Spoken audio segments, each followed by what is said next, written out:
Welcome to your Monday Mood for the week of July 20th through the 26th. This is a very big week. I know if you guys have been watching or following any other astrologers, everyone has talked about Balbo's basket with all these outer planets making these sextiles and trines with one another. This is a huge, monumental, like once in a lifetime shift that's happening on a systemic level. And it's one of those things that is not going to be understood until you can retroactively look at it. And just know that we're living through literally living history right now. And things are changing. And you might see little remnants of them in your personal life. We don't really see them on the bigger scale because we're just like in it, right? And it's that perspective that we need to like really see, like, oh, wow, things changed.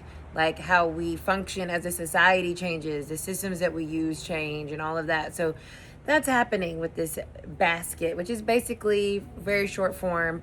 All the outer planets are making are talking to each other in very significant ways. And so that's Pluto, Uranus, Saturn, Neptune, Jupiter.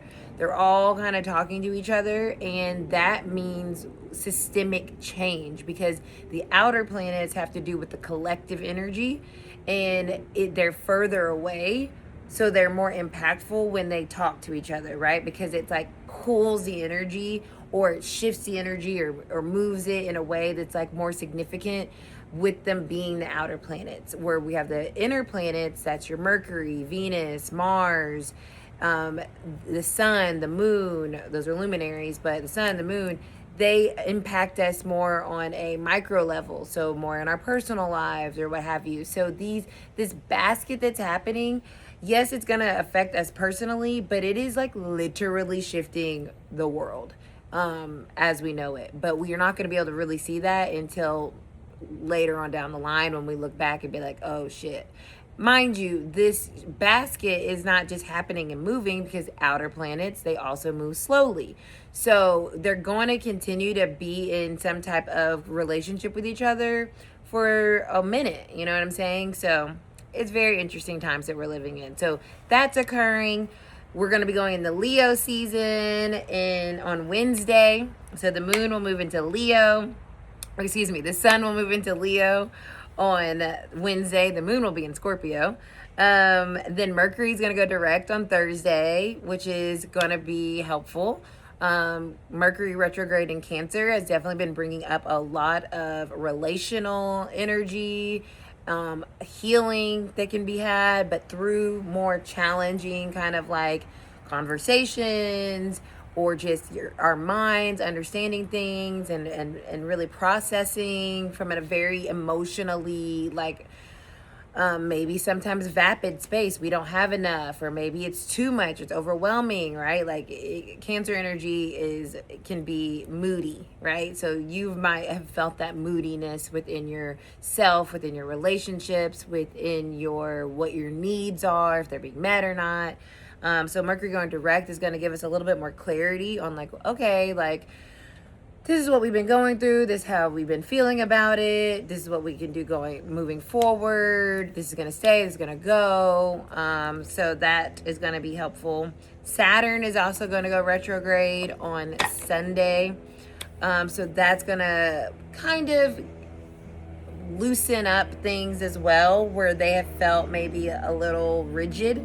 Saturn is about control, power, timing, and how we kind of like when we have to be responsible about stuff. So it going retrograde can give us a little bit more, I feel, freedom in making our structures work for us, so we can like rearrange the furniture a bit, and so that when it goes direct, we are comfy and ready to kind of lock in.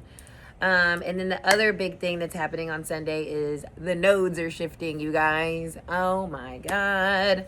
So the nodal shifts are my favorite transits in astrology, because to me they're the most significant, they're the most impactful. I always will sit down and look at like where the nodes are transiting and like journal where I expanded North Node and what I released South Node. And so the nodes have been in Pisces, North Node, Virgo, South Node since January 2025. It's an 18-month transit. They are moving this Sunday into Aquarius North Node, Leo South Node. So that is going to bring a whole new shift and a whole new kind of like reality, because with it being in Pisces and Virgo, very mutable, flexible, changeable. So that lots of change, lots of like understanding and adjusting and you know, being willing to do something differently. That's kind of what this energy's been with Pisces, and Virgo is very healing energy as well, very spiritual, very practical, but also wanting us to dream a bit, you know. But when they move into Aquarius and Leo, that's fixed energies. Things are going to start to solidify. These changes that we've been making, they're going to start to, I feel, show up more structurally, more realized in our worlds, because Aquarius and Leo are masculine energies. So it's more externalized. It's more, what are we doing? What have we created? Like now that it's here, that we kind of like sat with the Pisces and Virgo, or did all the internal things, or all the healing and the purging and the learning and the blotting. And now with Aquarius and and Leo, it's like, okay, here I am. How are we now creating or living or existing in this new world? And how are we moving the collective how are we moving in the collective, and how are we adjusting ourselves and our own identities? So for me, it's going to be transiting my 1st and 7th house. So a lot of self and other. And I find that really fascinating. I'm already seeing that kind of coming up. So yeah, check out where Aquarius and Leo are in your chart. That's where you're going to start to see expansion, and then some releasing, or some like, okay, I've already learned this. Let me learn something new about myself.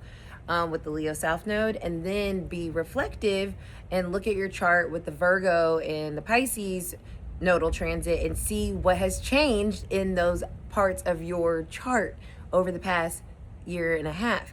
Then you can start to really understand astrology and how we can use it and how it's working, even if you're not paying attention to it. And then you start to kind of be in that flow more and like understand like, oh, okay, there's something to this stuff. So with that, let's get our tarot message for the week. I'm using the Wild Unknown. I like to use this deck when I'm wanting some answers, bro. So with all these shifts, Mercury going direct, Babel's basket, the node shifting, Saturn going retrograde, I really want us going into Leo season. Check out Mystic Moon, Night Owl. Join us for the Aquarius full moon, the 31st. So next Friday. Oh my God, it's already here. I've been talking about it and it's already here, and I'm terrified. So fingers crossed, you guys. I really put a lot of work and effort into this, but who the hell knows? 3 of Pentacles on the bottom. So this is that structure, you know. I talked about it with Saturn. The Balboa's basket kind of talks about that too. What are we creating? The node shifting. This is fixed energy here. When I see this 3 of Pentacles, it's about like, okay, let's make something work for us in the long term. It's a mountain on here. Mountains are sturdy. They're there. So something this week, we're realizing, okay, this has the gravity to work. You know, it just takes everybody participating in whatever that is, whether it's you in a relationship and somebody else, whether it's a business situation, whether it's like your family. Like everybody's got to do their part, right? This is about teamwork makes the dream work. So this week with the shifts happening, like what's working, and understanding, okay, I'm doing my part to make this work. I'm being willing to adjust or to support or whatever. This feels very supportive. It feels like, okay, I got your back energy, whatever that may look like. You have your own back, maybe, like really understanding like this is working. And maybe like really reinforcing that through your conversations, Mercury going direct or what have you. But let's see what's on top. Wow, the 4 of Pentacles. Yeah, this is about the structure of our lives, the structure of our worlds. This is Capricorn energy, Capricorn and Venus energy. So there's something here that's stabilizing through the efforts and the energy of everybody around us, like putting that in. So as a collective, us realizing we want a different world, that's us all working together. And then us on our individual level, who are we working with to kind of really reinforce what we are building so that it feels safe and secure, and we're not holding back out of the fear of causing any type of like trembles. You know, sometimes we kind of have to shake the table so that we can say like, oh, this needs some more support over here. So it's like we're reinforcing things this week, and it's setting us up for that nodal shift, because that is going to start to fix things into place where we've been in this mutable energy so long. So welcome to Leo season, you guys. We're testing the waters. We're testing the foundation of things this week, and I think we're all going to be pleasantly surprised where it starts to hold up because of what we've been doing, the work we've been doing, and how we've shown up for ourselves, especially with this Mercury retrograde. Us really getting our feelings out, processing things in a way that is healing and beneficial to everybody involved and not just ourselves. So that is your Monday mood. I hope to see you guys at Mystic Moon on the 31st. Buy a ticket. Come and hang. It's going to be great. It's going to be beautiful. It's going to be magical. So tickets are in the bio. See you later, alligators. Bye.